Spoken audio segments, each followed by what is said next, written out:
हमने इंडिया को बहुत ज़्यादा कर्ज दिया है। इतना कर्ज पहले इंडिया के किसी भी पीएम ने नहीं लिया है।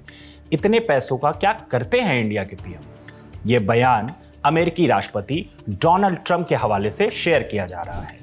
बयान एक कार्ड पर चस्पा है, ट्रंप का नाम और फोटो लगी है, मतलब ट्रंप की फोटो लगी है उस पर, और ऊपर लगा है एक मीडिया हाउस का लोगो जो इस बयान को वैलिडेट कराने की कोशिश में है।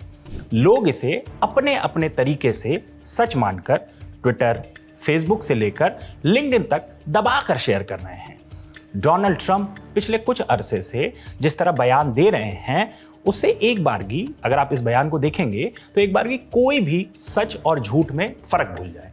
अपन ने भी सच्चाई खंगाली, क्या मिला वो जानेंगे आज के पड़ताल में।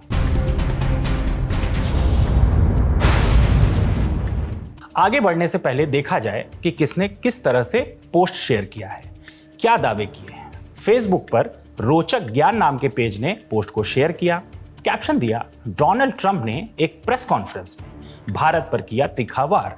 यानी कि वो कह रहे हैं कि ये डोनाल्ड ट्रंप ने एक प्रेस कॉन्फ्रेंस में बोला।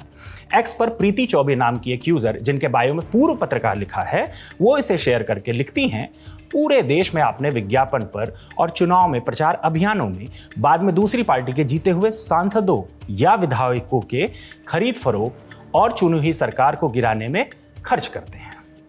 अपने नाम के आगे सेवानिवृत्त लिखने वाले शेखर खरे ने वायरल पोस्ट शेयर करके लिखा, संघ भाजपा और उसके अनुशांसिक संगठनों और मोदी जी के संगी साथियों के बड़े बड़े आलीशान दफ्तर, मकान और फार्म हाउस जो बनाने थे, आखिर 90 साल से भीख मांगकर खा रहे थे, अब सत्ता हथियाने में कामयाब हुए हैं तो सत्ता की अय्याशी तो करबे करेंगे ना। इसी तरह के कई अन्य यूजर्स ने भी पोस्ट को शेयर किया है, जिनके पोस्ट आप स्क्रीन पर देख सकते हैं। तो क्या है दावे की सच्चाई? क्या ट्रंप ने भारत के पीएम को लेकर ऐसा कोई कमेंट किया है? ये जानने के लिए हमने गूगल पर अलग अलग तरह से कई कीवर्ड सर्च किए, लेकिन सामने कोई ऐसी रिपोर्ट नहीं आई जो दावे को पुख्ता करती हो। हमने व्हाइट हाउस की वेबसाइट पर ट्रंप के प्रेस कॉन्फ्रेंस सेक्शन को भी खंगाला, लेकिन वहां भी कोई पुख्ता जानकारी नहीं मिली।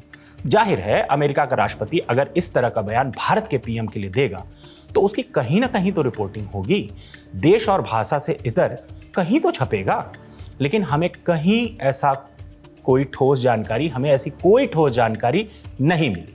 अब बात वायरल पोस्ट की। उसे गौर से देखने पर कार्ड में लिखे टेक्स्ट में कई बेसिक गलतियां मिलेंगी जो एक मीडिया हाउस तो क्या, उसका एक इंटर्न भी न करे।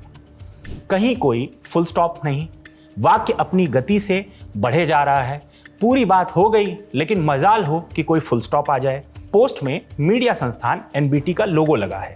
उसके बाकी पोस्ट के अगर आप फॉन्ट साइज देखेंगे कार्ड की, तो वो डिजाइन, उसके फॉन्ट साइज वो वायरल पोस्ट से काफी अलग है। इस मसले पर एनबीटी का भी बयान आया है। उसने एक्स पर पोस्ट करके वायरल पोस्ट को फर्जी बताया है। संस्था ने लिखा, पिछले कुछ दिनों से सोशल मीडिया पर एनबीटी के नाम से कई पोस्ट वायरल हो रही हैं और उन फर्जी पोस्ट के जरिए भ्रामक संदेश फैलाए जा रहे हैं। इस पोस्ट में 2 तस्वीर लगी है, जिसमें से एक फेक है और एक असली है। यानी एनबीटी ने जो वायरल पोस्ट है उसको फर्जी बताया और एक दूसरी पोस्ट शेयर की है जिसमें बताया संस्था ने कि जिस पोस्ट को असली बताया है उसमें ट्रंप का बयान अलग है। ट्रंप उसमें कह रहे हैं, हम ईरान के साथ बातचीत कर रहे हैं, हम जीतेंगे ही।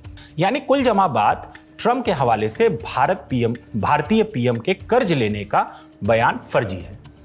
तो अब सवाल यह है कि क्या ट्रंप ने भारत को कर्ज देने को लेकर हाल फिलहाल कुछ कहा है? गूगल पर खोजबीन करने पर हमें डोनाल्ड ट्रंप का अगस्त 2025 में दिया एक बयान मिला। तब अमेरिकी सरकार ने नया नवेला एक विभाग बनाया था, DOGE, department of government efficiency. इस विभाग ने भारत में मतदान प्रतिशत बढ़ाने के लिए दिए जाने वाले पैसों में कटौती कर दी थी। कुल $21 मिलियन यानी 175 करोड़ रुपए की मदद की जाती थी। ट्रंप प्रशासन ने एक झटके में सब खत्म करने का ऐलान कर दिया था। तब डोनाल्ड ट्रंप ने कहा था, भारत के पास पहले से ही बहुत पैसा है तो अमेरिका उन्हें यह फंड क्यों दे रहा है। ट्रंप की भारत से शिकायत भी थी कि भारत अमेरिकी सामानों पर बहुत ज्यादा टैक्स लगाता है, जिससे वहां बिजनेस करना मुश्किल होता है। ट्रम्प ने कुछ सुझाव भी दिए थे। उन्होंने सुझाया था कि भारत में मतदान बढ़ाने की बजाय अमेरिका के अपने मतदान, अपने वोटिंग और मुद्दों पर ध्यान देना चाहिए। लेकिन ये कटौती ट्रम्प ने केवल भारत में ही नहीं, उसके पड़ोसी देश बांग्लादेश और नेपाल में भी की थी। लेकिन तब या अब ट्रम्प ने कहीं भी कर्ज को भारतीय पीएम से जोड़कर कुछ नहीं कहा है। कुल मिलाकर दी लल्लन टॉप की पड़ताल में दावा भ्रामक निकला। अमेरिकी राष्ट्रपति के नाम से फर्जी बयान शेयर हो रहा है, जिसका अमेरिका, भारत और उनके हुक्मरानों से कोई लेना देना नहीं है। फिलहाल इस पड़ताल में इतना ही। देश दुनिया की अन्य खबरों के लिए देखते रहिए दी लल्लन टॉप।